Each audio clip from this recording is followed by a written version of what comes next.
तो दोस्तों, स्वागत है आपका इस वीडियो लेक्चर में। आज हम स्टडी करेंगे history of Jammu and Kashmir. अगर हम देखें the history of Jammu and Kashmir is divided into three parts, यानी कि तीन हिस्सों में डिवाइड है। पहला है एंशियंट हिस्ट्री, दूसरा है मेडिवल हिस्ट्री, तीसरा है मॉडर्न हिस्ट्री। इस वीडियो लेक्चर में हम क्या करेंगे, हम स्टडी करेंगे सिर्फ और सिर्फ एंशियंट हिस्ट्री के बारे में। एंशियंट हिस्ट्री का सोर्स जो हमें किस किताब से मिलता है कश्मीर हिस्ट्री में, यानी कि कश्मीर हिस्ट्री का, वो है राज तरंगी, जिसके राइटर कौन है, कल्हान। अगर हम कल्हान के बारे में पढ़ेंगे तो कल्हान एक 12वीं सेंचुरी का कश्मीरी पोइट और ऑथर था बुक किसका, राज तरंगी का। राज तरंगी को रिवर ऑफ किंग्स भी कहते हैं। और राज तरंगी ही क्या प्रोवाइड करते हैं हमें, history of Kashmir. Now we will see according to the oldest extract book, यानी कि जो पुरानी किताब हमें मिली है उसका नाम है निर्मित पुराण। और ये सबसे पुरानी किताब है जहाँ से हमें कश्मीर की हिस्ट्री के बारे में पता चलता है। और अगर नाउ यू विल सी कि आपने तो कहा कि राज तरंगी से हमें कश्मीर हिस्ट्री मालूम होती है। अब आप कह रहे हो कि निर्मित पुराना से। निर्मित पुराना इज़ द ओल्डेस्ट। और राज तरंगी यानी कि कल्हान ने जो राज तरंगी लिखी है, इसका सोर्स यानी कि इसने कहाँ से लिखी है राज तरंगी, इसने इस्तेमाल किया है सोर्स कौन सा, निर्मित पुराना। और इन्हीं निर्मित पुराणों के हिसाब से कश्मीर एक यानी कि पहले एक पूरा लेक था, यहाँ पर सिर्फ पानी ही पानी था। और इसी में रहता था एक डीमन, उसका नाम था जलोद पोवा, जो क्या करता था, जो लोगों को टॉर्चर करता था। और ये डीमन कहाँ रहता था, नियर माउंटेन स्लोप्स के आसपास ही रहता था। और यही सुनकर एक ग्रेट सेंट को हमारे ऊपर इंसाफ आ गया, यानी कि उसने कहा ये लोग सफ़र कर रहे तो मैं इनकी मदद करता हूँ। और उसका नाम था कश्यप।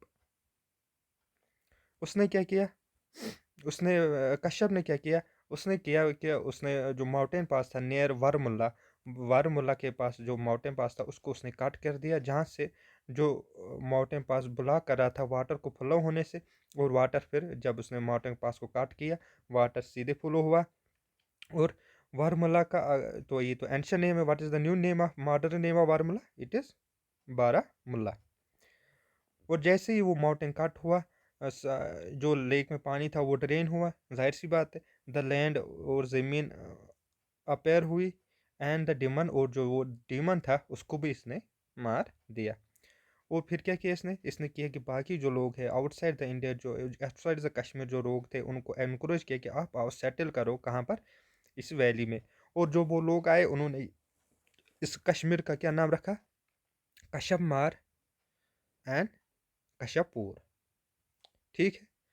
अगर हम देखेंगे एंशियंट हिस्ट्री में कुछ डायनासिटीज़ आती है, जाहिर सी बात है। कश्मीर की हिस्ट्री में फिर जब लोग जहाँ रहने आते हैं लोग, जब फिर आबादी उनकी बढ़ती है, तो फिर क्या आती है, डायनासिटी। तो पहली डायनासिटी कौन सी है, क्या नाम है उसका, Mauryan empire. It is the first dynasty जो जिन्होंने रूल किया है कश्मीर के ऊपर। मौर्यन एम्पायर की कुछ इंपॉर्टेंट थिंग्स हम देखेंगे जो हमारे एग्जाम में काम आएगी।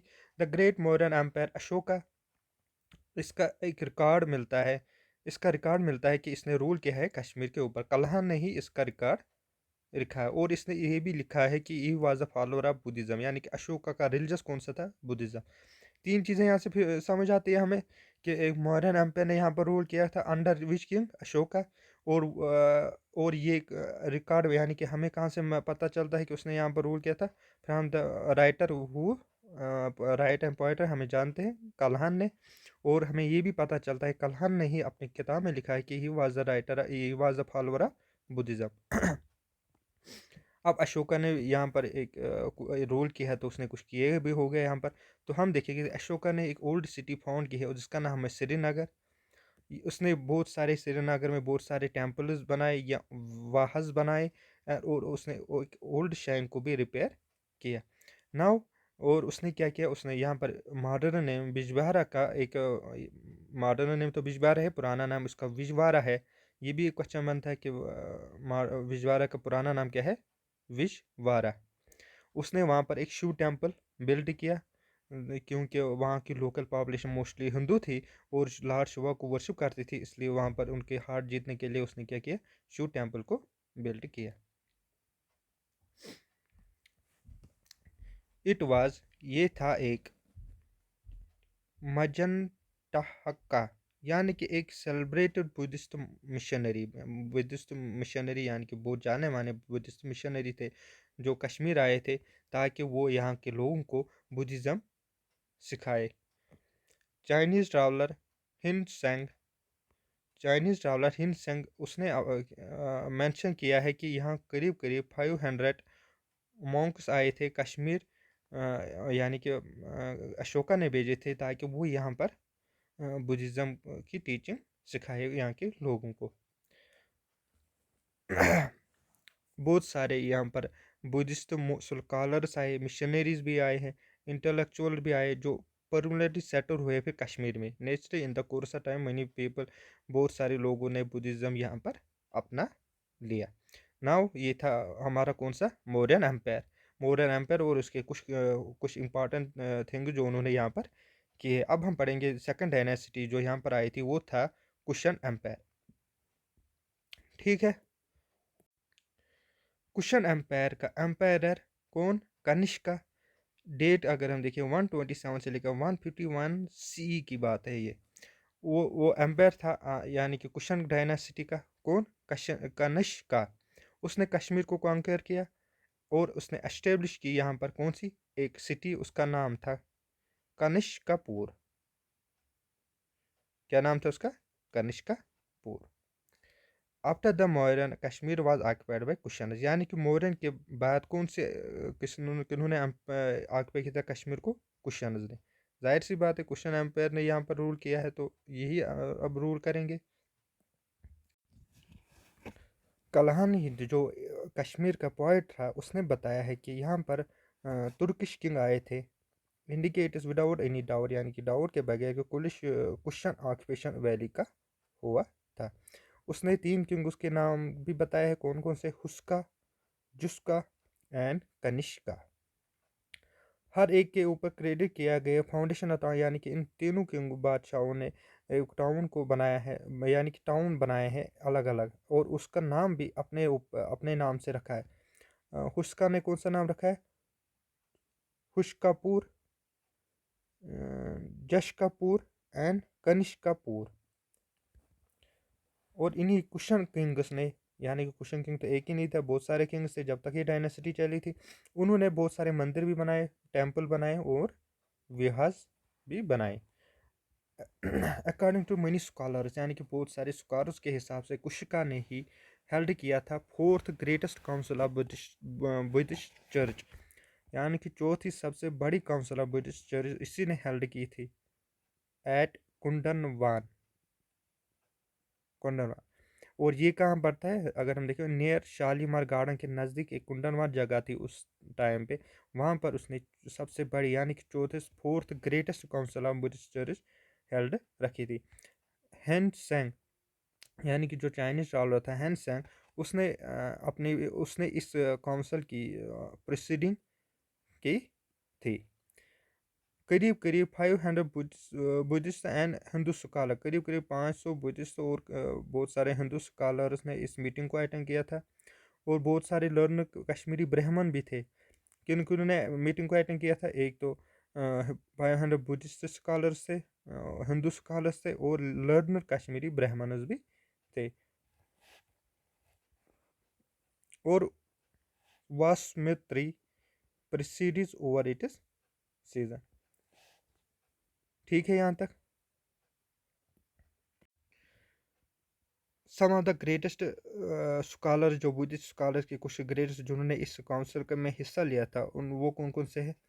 पहला है अश्व अश्वघोषा, नागार्जुना, नागार्जुना, वासुबंधु, सुमात्रा एंड जिन्ना मित्रा। क्या अजीब नाम है। तो ये होता है हमारी दूसरी डायनेसिटी यानी कि कुशन एम्पायर का भी एंड। अब आती है तीसरी डायनेसिटी जो यहाँ पर रूल करने आती है, वो कौन सी है? करकोटा डायनेसिटी। अब हम इस करकोटा डायनेसिटी के बारे में पढ़ेंगे। करकोटा डायनेसिटी किसने फाउंड की है? Karkota dynasty is founded by Durlabhvardhan, Durlabhvardhana, DHANA। और कब की है? AD 1625 से लेकर 661 तक। ठीक है। और इसी टाइम यानी कि फर्स्ट काराकोटा डायनेस्टी का जो फर्स्ट एम्पायर था, कौन था? दुर्लवर्दान। इसी टाइम चाइनीज़ पिलग्राम भी आया था, हैन टिसंग। उसने भी विज़िट किया था कश्मीर को। और वो वैली में कहाँ से एंटर हुआ था? फ्रॉम बारामूला, जिसका एंशियंट नेम क्या है? बारामूला भी। ठीक। वायर। और इसने क्या देखा था? बारामूला में जहाँ से एंटर हुआ था, इसने देखा था कि एक ह्यूज स्टोन गेट भी वहाँ पर इसने देखा था। उस वक्त यानी कि उस ज़माने में, उस वक्त इस कश्मीर में कोई भी नहीं आ सकता है एक्सेप्ट हिंदू। सिर्फ हिंदूज आ सकते थे और बाकी सब सारे बैन थे। लेकिन ये हैन टिसैंग वाज गिवन, इसको रॉयल राइट दिए गए थे, given by right royal reception by people. और बादशाह ने भी, यानी कि बादशाह और लोगों ने इसका स्वागत किया था कि आप आओ जाओ। और ये कश्मीर में रहा करीब करीब 2 साल। इसने यहाँ पर संस्कृत पढ़ा, हिंदू स्क्रिप्चर्स पढ़े। कहाँ से पढ़े? जिनको पता थी, यानी कि लर्नर मैन से। और इसी डायनासिटी के डायनासिटी में, यानी कि काराकोटा डायनासिटी में एक बहुत ग्रेटेस्ट रूलर आया था। उसका नाम था ललित आदित्य मुक्तापेड़। ठीक है। इसका रूल रहा था 1724 से लेकर 1761 AD तक। और अगर हम देखें ये बादशाह है Lalit Aditya Muktapir, he is the यानी कि ये क्या है? समुद्र गुप्ता ऑफ कश्मीर। इस बादशाह के अंदर, यानी ललित आदित्य मुक्तापिर के अंदर एक, यानी कि एक थर्स्ट था कि मुझे कॉन्क्वेस्ट करना है, मुझे जीतना है, मुझे और लैंड चाहिए। और इसने किया भी। इसने बहुत सारे कॉन्कर्स किए इस इंडिया में भी और बाकी यानी कि एशिया में भी।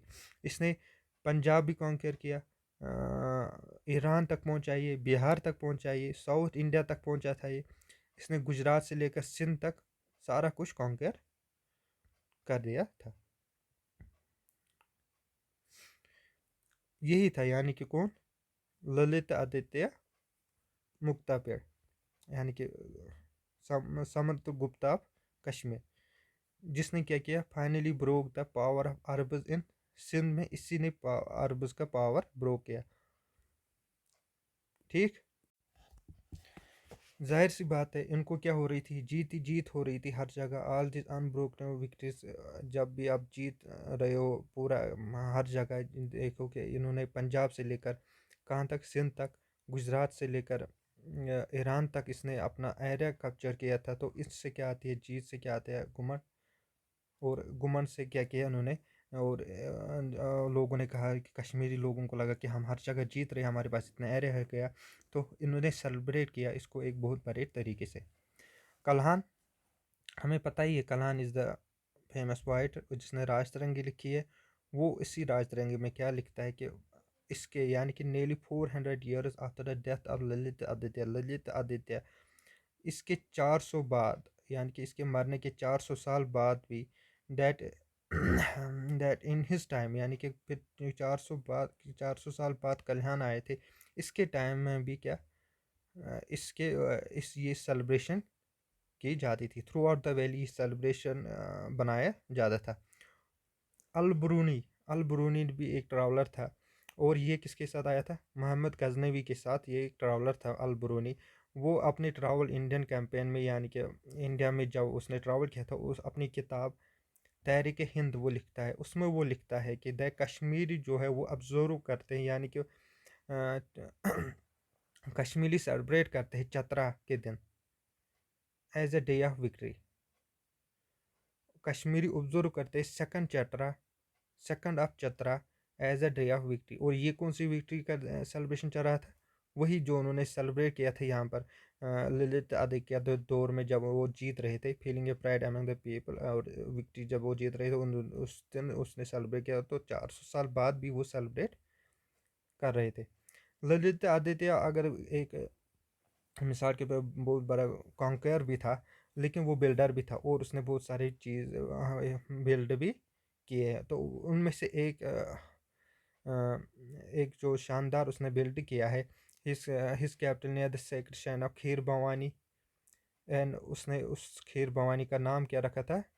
पारिशपापुर, यानी कि city of pleasure. Through out the valley उसने बहुत सारे टेम्पल्स बिल्ड किए, और उनमें से एक फेमस टेम्पल है Martand sun temple. Martand famous sun temple, Martand में जो है मार्टन सन टेम्पल। और उसको यानी कि मार्टन सन टेम्पल के हमें पता चलता है कि ये इसके टाइम में ग्रैंड रूलर यानी कि इसके बिल्डर रूलर भी इसने क्या क्या बनाए। मार्टन सन टेम्पल भी बनाया है किसने? ललित आदित्य ने। ठीक। Now the extensive ruins of the capital city Parashpur speakers of the, यानी कि पारशपुर। अब तो जाहिर सी बात, अब तो वो रूल में है, लेकिन अब हमें वहाँ से जैसे कि वहाँ पर हमें पता चलता है कि उसमें कौन कौन सी एक्टिविटीज़ होती थी, लग्जरी कोई होती, आर्ट्स आर्ट्स और आर्किटेक्चर वहाँ चल रहा था। आफ्टर इज दैट, यानी कि ललित आदित्य के मरने के बाद इसके वीक लोरस फिर आए। जाहिर सी बात है, फिर जब ऊंचा होता है तो फिर गिराव भी होता है, और गिराव होता है वीक रूलर्स से। वीक रूलर्स आए, और ख़ासकर बहुत सारे वीक रूलर्स, लेकिन एक्सेप्ट हिज ग्रैंड सन जो वीक लोरा नहीं थे, यानी कि अच्छा लोरा था। और उस ग्रैंड सर का क्या नाम था? जय तिद्या। ठीक। बोथ ललित आदित्य और ये इसका ग्रैंड सन जय तिद्या, ये क्या थे? ये बहुत यानी कि दोनों को शौक था सीखने का। दोनों को शौक था सीखने का। Where great patterns of learning extend there, यानी कि बाकियों को उन्होंने फिर एक्सटेंड किया। The history of Karakota dynasty after his grandson jet is sad sad story, यानी कि फिर इसके बाद वो सैड स्टोरी डिक्लाइन की तरफ जाती है। जो भी टेरिटरीज इन्होंने कॉन्कर की थी, उन्होंने ग्रेन कर दी, फिर क्या रिगेन कर दी अपनी इंडिपेंडेंस। और फिर रहा इसका रोल सिर्फ वो रूलर ऑफ कश्मीर, यानी कि सिर्फ इसका रोल सिर्फ कश्मीर तक ही रहा, confined to the vista basin. It was about 1855 to 1856 that Karakota rule ended. 1856 में इसका रोल एंड होता है। एंड फिर उसके बाद जाहिर सी बात है, एक रूल एंड होता है तो दूसरा रूल आता है, एक डायनेसिटी ख़त्म दूसरी डायनेसिटी आ जाती है, तो new dynasty Utpal dynasty power में आ जाती है। लेकिन उत्पल डायनेसिटी आती है फिर मेडिवल हिस्ट्री में। तो इस हिस्ट्री में सिर्फ एंशियंट हिस्ट्री थी। नाउ ये एंशियंट हिस्ट्री का हमने एंड कर दिया, और अब हम पढ़ेंगे मेडिवल हिस्ट्री, लेकिन वो अब दूसरे वीडियो लेक्चर में। So thanks. इसके बाद में इसके एमसीक्यूज़ भी लाऊंगा इस सिर्फ एंशियंट हिस्ट्री में।